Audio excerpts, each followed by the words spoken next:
श्री स्वामी समर्थ. जय जय स्वामी समर्थ. आज आपण बघणार आहोत, घरामध्ये खूप जोरदार भांडणे होतात, कोणाचे कोणाशी जमत नाही, तीव्र वैचारिक मतभेद आहेत.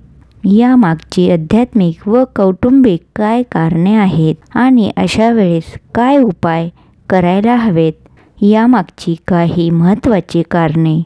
चुकीची वास्तू असणे, वास्तूची ईशान्य किंवा नैऋत्य दिशामध्ये दोष असणे, घरात कुलदेवीची व पितरांची उपासना नसणे आणि घरच्या लोकांना कुलदेवी माहीत नसणे, घरातील मुख्य व्यक्तीला साडेसाती सुरू असणे किंवा तीव्र ग्रहदोष असणे, प्रखर पितृदोष असणे, घरात मोठ्या व्यक्तींना नेहमी मी सांगेल तसेच सर्वांनी वागले पाहिजे अशी वेडी अपेक्षा असणे, घरात सर्वजण सुशिक्षित व कमवते असल्यामुळे नकळतपणे स्वाभिमान असणे, घरात गुरूंची उपासना नसणे, घरामध्ये एखाद्या व्यसनी व्यक्तीमुळे सर्वांची मानसिक चिडचिड होणे, घरातील पुरुष किंवा महिला सदस्यांचे चरित्र बिघडणे, बाहेरच्या व्यक्तींचा कुटुंबामध्ये हस्तक्षेप असणे व त्यामुळे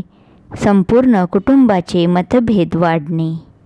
आता आपण यावरील काही महत्त्वाचे उपाय पाहूयात. ज्या घरात पितरांची व कुलदेवीची उपासना होत नाही, त्या घरात किती पैसा आला तरी तो फार काळ टिकत नाही. त्यामुळे आपल्या पूर्वजांची व कुलदेवीची उपासना न चुकता करावी. घरातील वाद तातडीने बंद होण्यासाठी घरामध्ये स्वामी समर्थांची किंवा दत्तात्रयांची उपासना सुरू करावी. खूप जबरदस्त फरक जाणवतो. आपण नक्की अनुभव घ्यावा. शक्य झाल्यास आपल्या घरामध्ये श्री नवनाथ पारायण करावे. त्यामुळे घरावर होणाऱ्या वाईट ऊर्जेपासून संरक्षण होते. हा अनुभव आहे. कुटुंबाच्या सगळ्याच गोष्टी इतरांना सांगत बसू नये.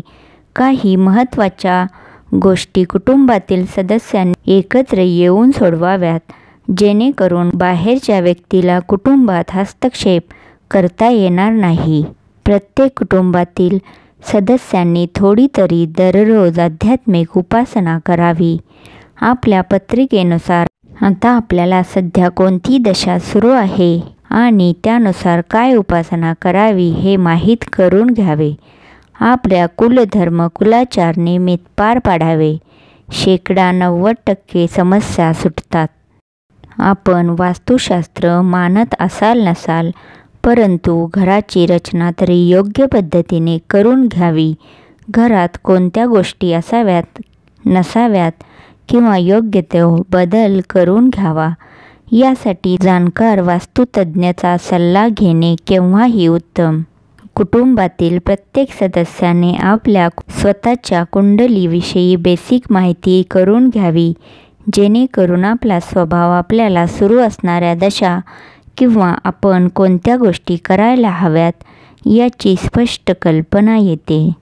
आपल्या कुटुंबाचे सल्लागार कोण आहेत हे सगळ्यात महत्त्वाची गोष्ट आहे. जर आपल्या कुटुंबामध्ये बाहेरच्या व्यक्तींचा नको तो हस्तक्षेप असेल तर आपल्या कुटुंबात अनेक संकट उत्पन्न होतात. यासाठी आपला सल्लागार हा अतिशय महत्त्वाचा आहे. हे सर्वांनी लक्षात ठेवावे. 99% कुटुंब आज व्यसन व कर्जबाजारीमुळे उद्ध्वस्त झाले आहेत. यासाठी कर्त्या व्यक्तींनी स्वतःवर नियंत्रण ठेवावे. आपल्या प्रत्येक आर्थिक गोष्टीचा काळजीपूर्वक हिशोब ठेवावा, जेणेकरून कर्ज होण्याची घेण्याची वेळ येत नाही. घरातील सर्वांनी श्री स्वामी समर्थ या मंत्राचा जमेल तेवढा जप करावा आणि अनुभव घ्यावा. व्हिडिओ आवडल्यास व्हिडिओला लाईक करा, चॅनेलला सबस्क्राईब करा. व्हिडिओ पाहिल्याबद्दल धन्यवाद.